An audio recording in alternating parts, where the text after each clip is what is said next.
Some outboards just break down. These ones tried to kill the trip. Powerheads that exploded mid-run. Fuel systems that caught fire at the dock. Engines that stalled dead in open water with zero warning, leaving families stranded miles from shore. These weren't just unreliable machines. They were documented hazards, backed by real recalls, real lawsuits, and real boats that never made it back in one piece. Today we're counting down the 10 most dangerous outboard engines ever bolted to a transom, the ones that mechanics still warn buyers about decades later. Some snapped clean off their mounts. One caught fire during a live demo in front of a crowd. Another helped bankrupt one of the biggest names in marine history. If you're currently eyeing a used outboard or already own one of these, stick around, because the engine at the very end of this list might already be sitting on your boat right now. Number 10. The Chrysler 105 horsepower outboard. Chrysler wanted this to be their answer to Mercury's inline engines. What they built instead was a reliability nightmare. The ignition system relied on fragile coils with weak points that often failed at high RPM, leaving boaters stranded with no spark whatsoever. Hot restarts were nearly impossible. Many owners ended up paddling back to shore or calling for a tow. Cooling was just as bad. Undersized impellers struggled to circulate water, especially in saltwater use, and overheating was common. When it happened, it warped heads and seized pistons outright. Fuel delivery was inconsistent too, sloppy carburetor tuning that left the engine one bad moment from disaster. But the worst cases were the scariest. Engine block fractures at the transom mounts, with some owners reporting the entire engine snapping clean off under stress. The 105 wasn't just flawed, it was dangerous, and it helped sink Chrysler's reputation in the marine market for good. Number 9. The Elgin 5 horsepower outboard. Sold through Sears under the Elgin name, this bargain bin special showed exactly why it was so cheap. Built with low-grade alloys and poor quality seals, it developed a reputation for catastrophic corrosion, especially in saltwater. Exhaust ports and water passages clogged with rust, leading to overheating, and in many cases, a fully seized engine. These weren't just reliability problems, they were safety hazards out on the water. The fuel system made things worse. Thin, brittle fuel lines developed leaks that could drip onto hot surfaces or straight into the cowl. Combined with a poorly shielded ignition system, that created a genuine fire risk, and there were multiple accounts of Elgin motors catching fire while idling. Even basic operation was clunky. The tiller handle had no throttle lock and rough, sharp edges, and some owners reported real injuries just trying to steer at full throttle. Number 8. The McCulloch 60 horsepower outboard. Best known for chainsaws, McCulloch's jump into outboards was short-lived, and for good reason. The 60 horsepower was a textbook case of underbuilt, overhyped engineering. Its aluminum castings, especially around the cylinder heads and engine mounts, were prone to cracking under load.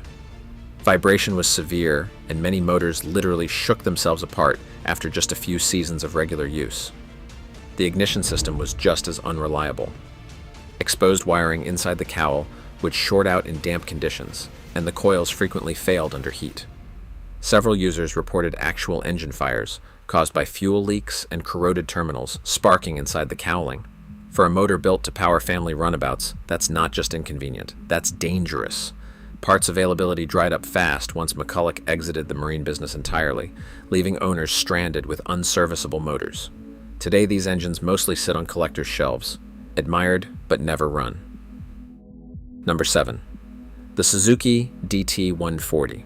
This was supposed to be a high-output two-stroke that punched above its weight. Instead, it developed a reputation as a mechanical, ticking time bomb. The biggest flaw was undersized crankshaft bearings that couldn't handle the engine's own internal stress. Those bearings wore out prematurely, leading to vibration, misalignment, and eventual catastrophic failure. Some engines even threw rods straight through the block, ending their life with a bang. Cooling was just as unreliable.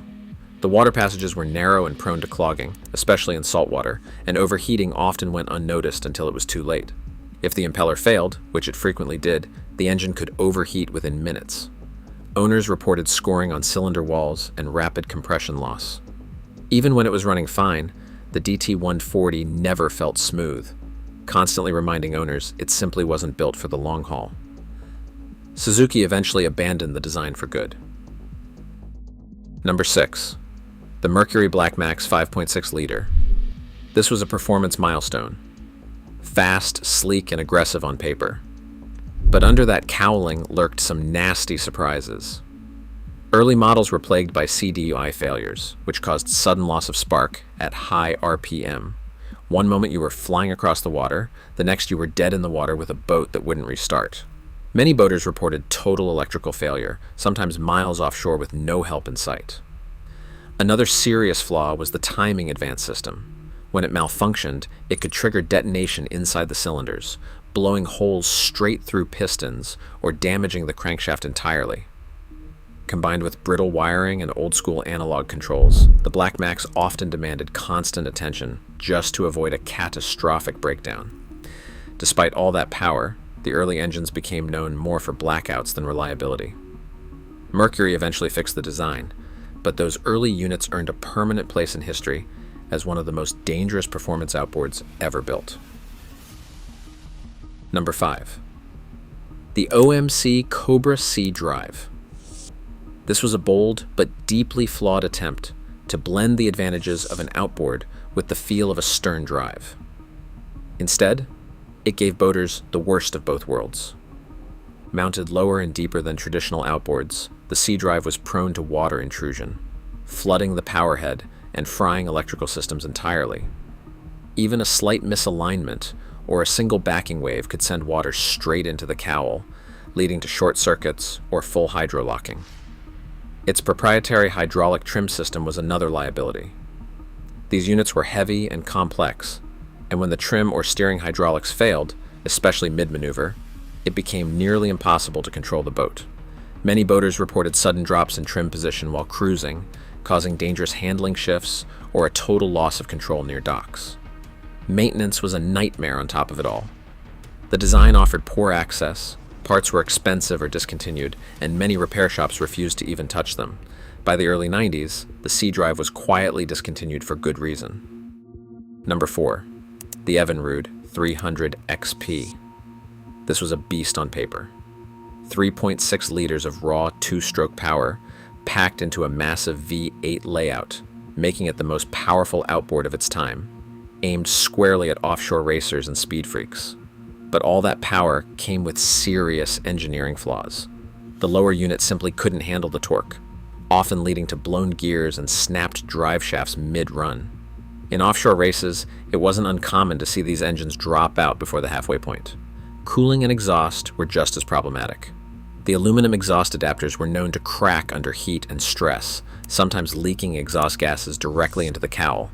That created heat soak, damaged wiring, and in some cases sparked actual fires. Combine that with excessive fuel consumption and poor cold starts, and you had a temperamental, high-maintenance monster on your hands. Mechanics hated working on it due to poor access and scarce parts. After just 2 model years, the 300 XP was quietly retired, a glorious, expensive failure. Number 3. The Volvo Penta 120 horsepower prototype. Most boaters know Volvo Penta for its stern drives and inboards, but in the 1970s, Volvo briefly experimented with an outboard engine project. The result barely made it past testing, and with good reason. The engine suffered from cooling system failures due to poor impeller design and inefficient water routing. Multiple test units reportedly overheated within minutes, even sitting at idle. Power delivery was mismatched to the lower unit, which featured gear ratios better suited for a 70 horsepower motor. The result was sluggish whole-shot performance and unpredictable handling at higher RPM. Even worse, the fuel line design placed plastic fittings dangerously close to the hot block. One prototype actually caught fire during a live demo at a Scandinavian boat show, prompting an immediate internal investigation. Volvo scrapped the project before it ever reached full production, but a handful of test units still leaked into private hands.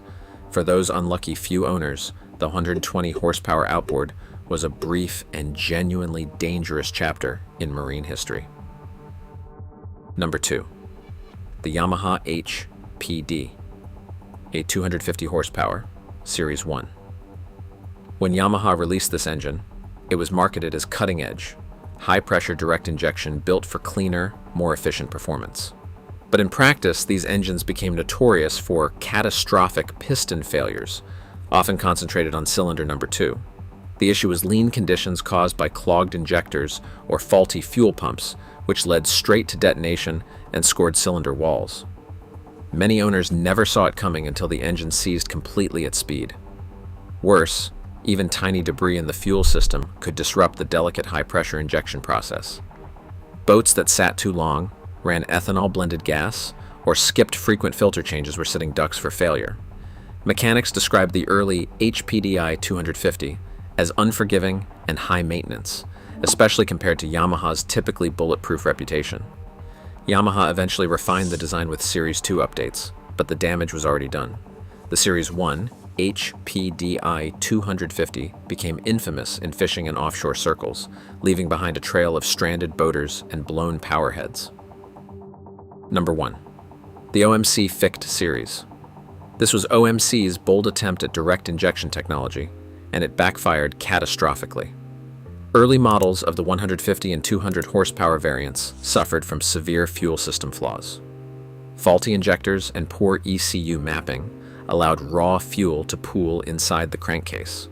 In multiple documented cases, that fuel ignited, causing engine explosions that led to fires and, in some instances, total boat losses.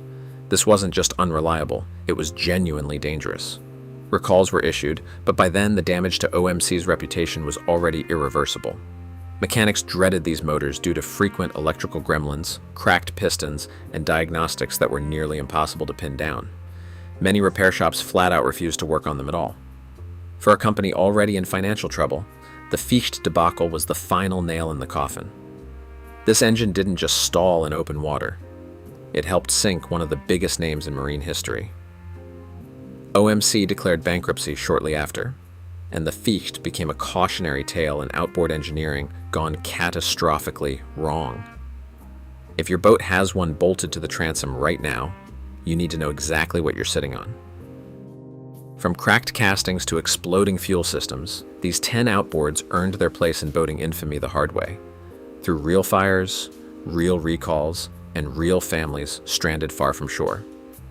These weren't just bad engines, they were patterns of failure that manufacturers knew about and shipped anyway. So before your next trip out, take a look at what's actually bolted to your transom. There's a real chance one of these engines is closer to you than you think. Smash that like button, subscribe for more hard truths from the water, and drop a comment if you've ever owned or survived one of these beasts.